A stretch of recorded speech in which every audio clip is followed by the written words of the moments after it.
Hey, hey, welcome back. You're watching Liquid Lunch. I'm John Tobacco. Dow is making a wonderful recovery here in the midday. It was down as low as 240, now down $2. So all the way back off the session lows, up 230 some odd points. And Bitcoin now into red territory, down $1.25. So we'll keep an eye on that stuff. But Frankie joins me again. Hi, buddy. How are you? Great, John. How are you? I'm glad to see you and Lauren have, at least temporarily fixed up your differences. Oh, we have no differences. There's no animosity there. She is a very close friend, and I joke around with her in the manner that I can only do with a close friend, as I'm sure you can appreciate. No, I know. I thought a couple of weeks ago you went at her a little bit more vociferously than I expected. So I thought maybe you two had a little fracture in the relationship. No, not at all. Friendship. Not at all. Lauren has so few friends to begin with that I'm not about to let her jeopardize one of the few that she has. I understand. So you're actually looking out for her by not taking her stuff too seriously. That's right. That's good. Frank, Fernando's coming up, right after this. Talking about this double standard. Today, Joe Biden came out with an op-ed, and I kind of feel like no matter how you slice it, there's still, coaching Joe Biden. Like an op-ed could come from anyone. That doesn't have to come from Joe Biden. And this double standard and this question of can we check the records at the University of Delaware is still out there, and I don't see Joe being put in a forum where he could be questioned on any of this stuff. Well, I mean, he did subject himself to a very rigorous interview from Mika Brzezinski, but I didn't see that op-ed. Over a week ago. Where was that op-ed published? I didn't see it. I don't remember. I saw it on Morning Joke this morning, and then I went and found it. But I gotta send it to you. But he wrote some crap about how we need more testing, and testing is the key to everything. Oh, actually, I think I did read a summary of that in one of the morning newsletters this morning. Yeah. Look, I actually think that the fewer appearances Joe Biden does, the better it is for him. Of course, that's what I'm saying. Yeah, so I think if I were advising Biden, this is a big part of what I think his strategy should be. I mean, Biden only risks committing an unforced error if he puts himself out there, because right now you have unemployment at 14%, 14.5%, I think. They're saying next month, the president's own advisors are saying next month it's going to be 20%. This is, I hate repeating cliches, but like most cliches, this happens to be true. This is the worst economy in the history of the United States, at least since the Great Depression, possibly even including the Great Depression. So if I'm Biden, I'm sitting pretty. You really, no president except one has ever gotten reelected in the midst of a recession.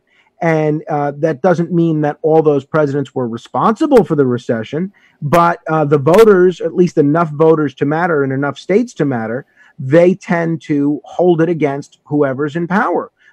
You saw that perfect example in 1992. George H.W. Bush had a 91% approval rating in the aftermath of the Gulf War, but because there was a recession, he lost to Bill Clinton handily. So this economy, this recession, I don't even think that's the right word for it, but this economic downturn that we're currently in the midst of makes what happened in 1992 look like tiddlywinks. So if I'm Biden, I'm saying as little as possible from now until November. I saw this dodo bird, John Heilman, on MSNBC talking about, and he's always acting like he's like a hip, young, he's got the Wu-Tang Clan.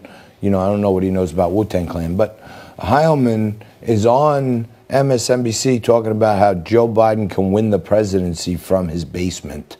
Well, look, I think there's some truth to that. It sounds sad, but doesn't it? Well, you know what? Years ago, and I was actually just talking with Jerry Springer yesterday about this on my radio program.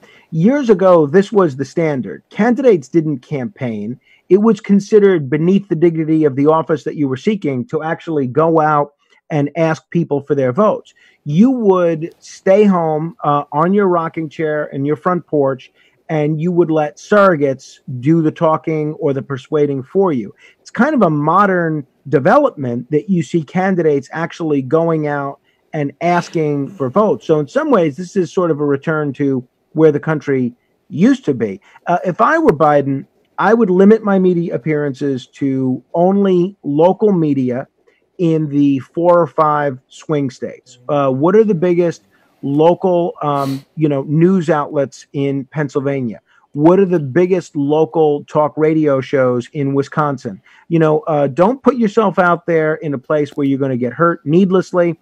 Try to have an outsized impact in the states that you really need to win and ignore everywhere else. You're going to lose Texas. You're going to win New York. So you got to play that electoral college game for what it's worth. So his entire media focus should be on only the 8 states. Now, I think that's a shame. We as New Yorkers or people watching us in Texas are hurt by that because no one's fighting for our votes. But unfortunately, you don't play by the rules you wish you had. You play by the rules as they are. Well, yeah, there's no question about that. But all right, we're gonna have Fernando on in just a few. He's the host of Politically Direct via Insider NJ, and many, including our favorite joke man, Dr. Barry Goldsmith, say that starting on Friday, May 15th, maybe Fernando should change the name of his show to Politically Direct via Outside NJ, because we're going to be, but I'm bummed. Pretty good. You're part of that. You're part of that email.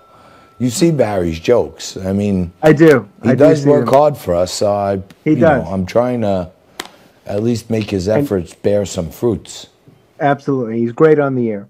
He is fantastic on the air. Oh, you have. So, John, I can't see you today. What are you drinking? Are you joining me? I have a martini. Brown spirits? Or are you sticking? No, clear? I have a martini with 3 olives in it. A very nicely made martini.